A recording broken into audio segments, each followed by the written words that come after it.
Last April's armed sabotage of a PG&E substation in the South Bay have been a terrorist attack. One or more snipers opened fire, knocking out 17 transformers that send power to California's Silicon Valley. Gunmen stormed the PG&E Metcalf substation southeast of San Jose. More than 100 fingerprint-free shell casings were found at the scene. This is the most significant attack on the electric grid that's ever occurred in the United States. Phone lines cut. Then the building itself shot up by gunfire. You had to know where concealed fiber optic stations were to make those strategic cuts. The attackers clearly had sophisticated knowledge of where to shoot. It is clear that the electric grid is not adequately protected from physical or cyber attacks. If similar shootings happen throughout the nation at once, they could take out a large chunk of the electrical grid. Former head of the regulator here in the United States says it was terrorism. This is, I'm afraid, a cover-up.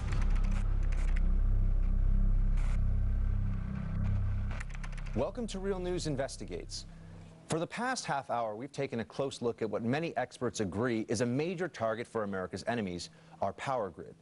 We've discussed how electricity is vulnerable both to man-made events like an EMP detonation and natural occurrences like solar flares. We'll continue looking at that vulnerability over the next 30 minutes, focusing on a particular kind of threat, a terror attack. Much of the grid is what's known as a soft target, meaning it's mostly undefended from physical attack. That was demonstrated a year ago when just such an attack was carried out, threatening our power grid. Before 1 a.m. on April 16th, multiple armed attackers launched an assault on Pacific Gas and Electric's Metcalf transmission substation near San Jose, California. Operating under the cover of darkness, they first severed communication lines so that no one at the facility could call 911. Then they opened fire with high-powered rifles from sniper positions, which they marked in advance with small piles of rocks. The shooters had an uninterrupted 20 minutes, during which they specifically targeted and destroyed 17 transformers and caused more than $15 million in damage, all while leaving no fingerprints behind. The only evidence of their intrusion were the 100-plus spent shell casings they used, and enough destruction that in the following days, many nearby residents were asked to conserve power to prevent a blackout. Now, if this incident went under your radar, you're not alone. It received next to zero attention from the media at the time, other than local news, which reported it as vandalism. It may have been missed entirely if not for U.S. Representative Henry Waxman, who mentioned it during a House Energy and Commerce Committee hearing in December. The nation's critical infrastructure and defense installations simply cannot function without electricity. Yet it is clear that the electric grid is not adequately protected from physical or cyber attacks. And these are not theoretical concerns. Just this April, there was an actual attack on our electricity infrastructure. This was an unprecedented and sophisticated attack under slightly different conditions. There could have been a serious power outage or worse. But as disturbing as Waxman's words, not adequately protected from physical attacks, are, even more unsettling is that the incident seems to have baffled authorities. No arrests have been made and little attention seemed to be paid after the attack. But in February, nearly a year after the fact, the conversation suddenly shifted to terrorism. John Wellinghoff, who was chairman of the Federal Energy Regulatory Commission at the time of the attack, well, he dropped a bombshell, telling the Wall Street Journal that the shooting was, quote, the most significant incident of domestic terrorism involving the grid that has ever occurred in the United States. That statement was significant not only because it indicated terrorists had attacked our power grid, but also because it contradicted the FBI's claims. Several outlets report FBI agents are confident the attack wasn't carried out by terrorists. According to Peter Lee, an FBI spokesman, based on the information we have right now, we don't believe it's related to terrorism, but he adds, until we understand the motives, we won't be 100% sure it's not terrorism. The confusion among officials is leading to a number of theories about who's behind the attack, ranging from environmentalists or domestic terrorists to disgruntled power company employees. Some wonder whether it's related to the Boston Marathon bombing, which happened only 13 hours earlier. Others speculate a foreign state, such as Iran, might be behind the strike, and it's a dry run for a much larger, more devastating attack that could occur in the future. What is clear is that the culprits were highly trained professionals that shouldn't be taken lightly, as was stated colorfully by Mark Johnson. He's a retired Pacific Gas and Electric vice president. He says that this wasn't an incident where Billy Bob and Joe decided, after a few brewskis, to come in and shoot up a substation. This was an event that was well thought out, well planned, and targeted certain components. If professionals, possibly terrorists, are targeting substations, it seems like reason to worry.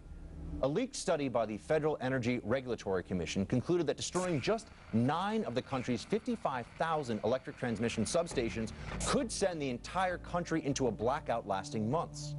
Even an outage in one part of the country could cause problems, as the U.S. power grid is divided into 3 sections, called interconnections, and power cannot be rerouted from one interconnection to another in an emergency. We've been warned about the power grid's vulnerabilities before.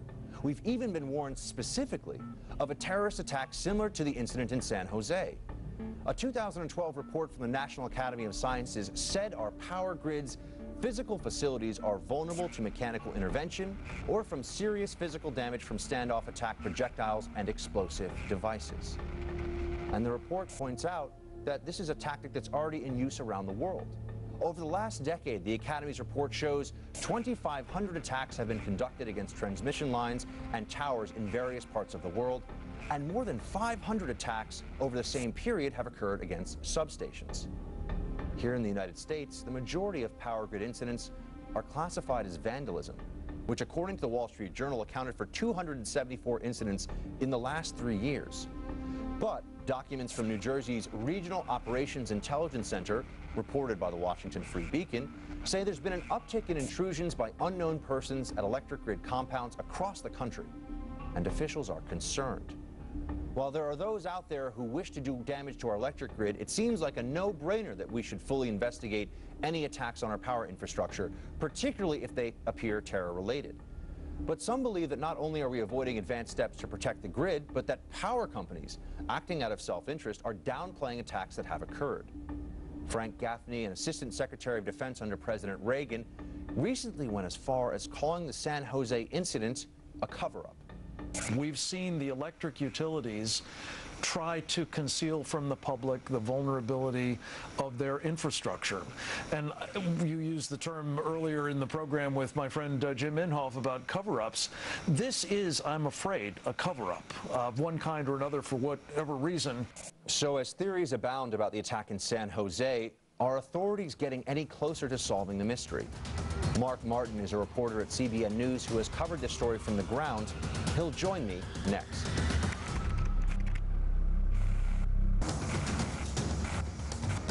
CBN News reporter Mark Martin joins me now. Mark, thank you for being with us.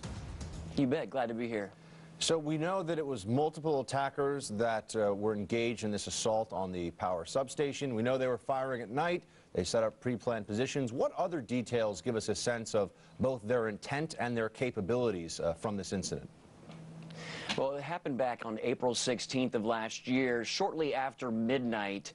And what exactly happened? They believe that more than one person was involved because they had to move the lid off of a heavy vault that down in that storage container there were telephone cables, and they cut the telephone cables first, and then they stayed outside the perimeter fence, and they basically unloaded an AK-47 type rifle on 17 giant transformers, 6 circuit breakers, and basically those transformers, the circuit breakers, the electrical equipment at the Metcalf transmission substation, they supply power to Silicon Valley. Now, this happened almost a year ago. Where is the investigation right now? What's the status of the search for suspects in this very complex attack? Well, as of right now, they do not have any suspects. Even the casings that were left behind by the AK-47 type rifles that were used were fingerprint free. That means that whoever did this took the time to wipe the fingerprints off of the shell casings. And John Wellinghoff, who used to be the chairman of the Federal Energy Regulatory Commission, described this as a professional job. And he, in essence, broke this story to the Wall Street Journal, describing describing it as the worst act of domestic terrorism to the electric grid in the U.S. as to date. Now, at first it might have been thought that this was sabotage, but as you just mentioned, people who are very close to the investigation are saying that this was actually an act of terrorism. What's being done that you know of, and what are your sources telling you to both continue this investigation and try to maybe prevent this kind of thing from happening in the future? Well, as far as the investigation, the FBI is keeping that very close to their chests. We talked to a former FBI agent who said that he thought it did look somewhat professional. As far as the details, as far as the leads they're pursuing, we do not have that. But I did talk with professionals with the Electric Power Research Institute in California, and they tell me that they are developing technology to harden the grid. First of all, they would like to increase the presence of sophisticated cameras, add more alarm systems, and they also want to put up opaque fencing around these substations, which in many cases are in these remote rural locations. They're also talking about developing actual Kevlar vests to put on the transformers that would help to deflect bullets or any kind of attack, either from Mother Nature or potential terrorists. All right, Mark, thank you for reporting on this case. We appreciate it. Yeah, glad to do it. I'd like to welcome Ambassador James Woolsey, former director of the Central Intelligence Agency and currently chairman of the Foundation for Defense of Democracies. Thank you very much for joining. Good to be with you, Buck. So how would you assess this terrorist threat to the power grid? We just heard about this one attack on the substation out in California, but this is a much broader issue, and obviously it's a large, soft target. It's a very large and very soft target. We haven't paid any real attention to building resilience into the grid. And a lot of people really don't want to think about it. They're sort of ostriches. They just want the whole problem to go away. But you can't do that because you've got a problem even if it's not coming from terrorists or the North Koreans or detonating a nuclear weapon over the country or what. For example, a solar event such as the one that occurred over Quebec in 1989 took out Quebec's grid, and a huge one back in the late 1850s took out all the telegraphs in the world. So unless you're going to go to another solar system that has a different sun, you're not going to get away from this. We need to get going on this and not just assume it's going to go away. The problem's not going to go away, whether we're worried about North Koreans with a primitive nuclear weapon or we're worried about the sun. In some sense, is actually the kinetic attack the hardest? Meaning kinetic, just people shooting, using a bomb, the more sort of straightforward destructive approach, not as advanced as cyber or the EMP. Is that harder to protect against because it's low tech? In this one instance in California, these guys were assuming they were relatively skilled. They really planned this out.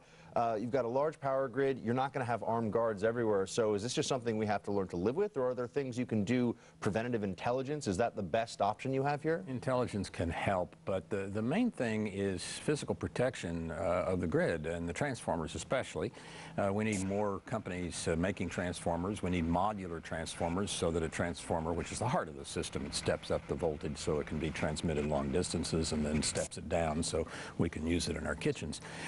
You've got to have things like Kevlar shields and so forth, so it's not so easy to take out a transformer just by shooting it with a rifle. But when you put together the vulnerability to kinetic attacks of the transformers and the vulnerability from electromagnetic pulse, whether caused by the sun or caused by, say, the North Koreans, or the cyber attacks, which are kind of a cousin of electromagnetic pulse attacks. Most of those are not gigantically expensive to defend against. What our problem is organization. The electric utility business has a few people who are interested in this, but as a general proposition, the head of ARPA-E, the energy side of the Advanced Research Project Agency organization, the Pentagon, the head of that a few months ago told me that the 2,500 utilities or so in the country spend less on research and development that would basically help defend the grid. They spend less on that than the United States spends on research and development for dog foods. So, well, we have pretty healthy dogs, and that's good. But clearly not spending enough to harden these kinds of targets. Just one last thing I wanted to ask you, and that is the technical know-how that we saw in the attack on the substation outside of San Jose. Is that something that could be domestic, or do you think that just indicates some sort of an international nexus? It could be domestic, and that's one of the most troubling things about this, is that these people put together something that was really quite structured. They had the right kind of tools to pick up a very heavy manhole cover and get down inside the manhole and cover and inside the manhole and cut the right wires. They knew what they were doing, and that is very troubling, whether they're domestic or foreign. We've got to make the grid a lot more resilient to things like that and to electromagnetic pulse. All right, Ambassador Woolsey, thank you very much for joining. Thank you. Up next, Congressman Marsha Blackburn, chairman of the House Energy and Commerce Committee, will explain what lawmakers are doing to counter the terrorist threat to our power grid. Stay with us. The Blaze. Truth lives here.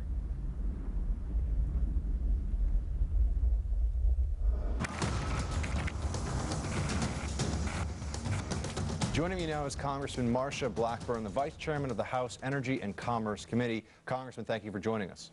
Absolutely. Good to be with you. Thank you. Have you and fellow members of the House been giving greater attention or getting more briefings on grid security, specifically because of what happened at that substation last April in California? Yes, I think it is fair to say more attention has been paid to this issue. When you look at the attack that took place in California, when you look at the threat of EMP and you realize that grid security is an issue, it does merit more attention. Now, we heard earlier from Representative Henry Waxman. He's a fellow member of the Energy and Commerce Committee. He said in December that the electric grid is not adequately protected from physical attacks, specifically in the case of terrorism. Can we say that that's the case? I mean, how seriously are we taking terrorism as a threat to the power grid? Well, my hope is that we will put more attention on all of our critical infrastructure, whether it is our nuclear power plants or whether it is our electric power generation system and the power grid. All of that deserves a little bit more attention. Now, one of the things I think that is fair to say is that industry probably has been in the lead on this, finding ways to protect the grid and sharing information. It probably is the Department of Energy, the EPA, and some of the federal agencies that have not acted as quickly or have processed information. And my hope is now with a coordinated effort that is out there, you're going to see more attention put on it between industry and the federal agencies. Now, between those two sides, I think it's interesting to try to get at whether it's even possible. You know, the Wall Street Journal recently reported that if terrorists destroy just 9 of 55,000 electrical transmission substations, the entire U.S. could be blacked out for months even. Are there any security measures being taken, or is it even possible to take security measures that would prevent terrorism from being able to attack these targets, or is it simply just a question of doing the best we can with limited resources and hoping that this doesn't get repeated with greater success from the terrorist perspective?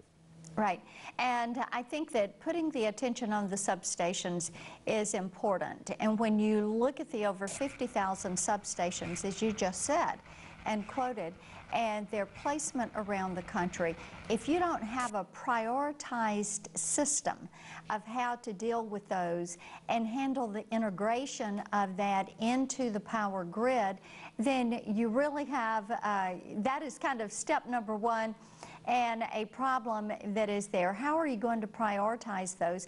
What is the integration going to be, and what is the communication going to be to prevent those? Now, one of the things that is coming forward from the substation, electric substation coordinated effort is doing some role-playing and disaster planning, and they just recently completed an exercise called Grid X1, where they go through and they're mimicking, doing kind of a war room, if you will, and mimicking an attack and how they would carry forward with making certain that we kept our power up.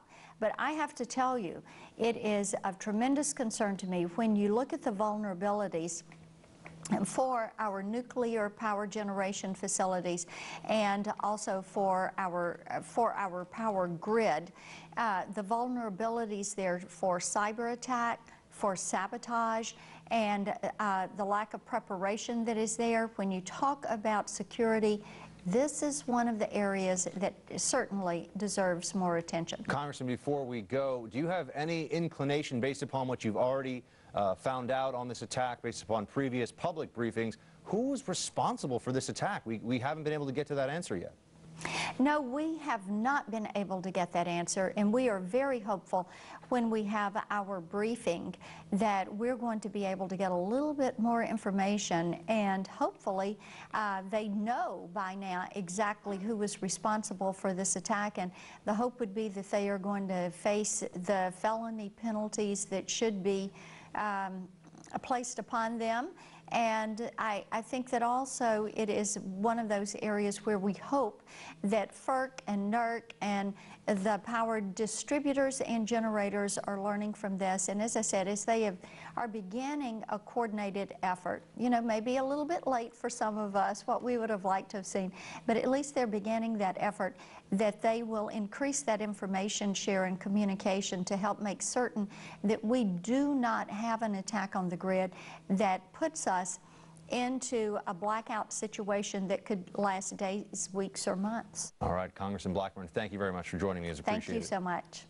It's astonishing and a little disturbing how little we know about those who carried out this attack in San Jose. Were they terrorists? Were they disgruntled employees? Maybe even agents of a foreign government? Until the FBI concludes its investigation, there's just no way of knowing for sure.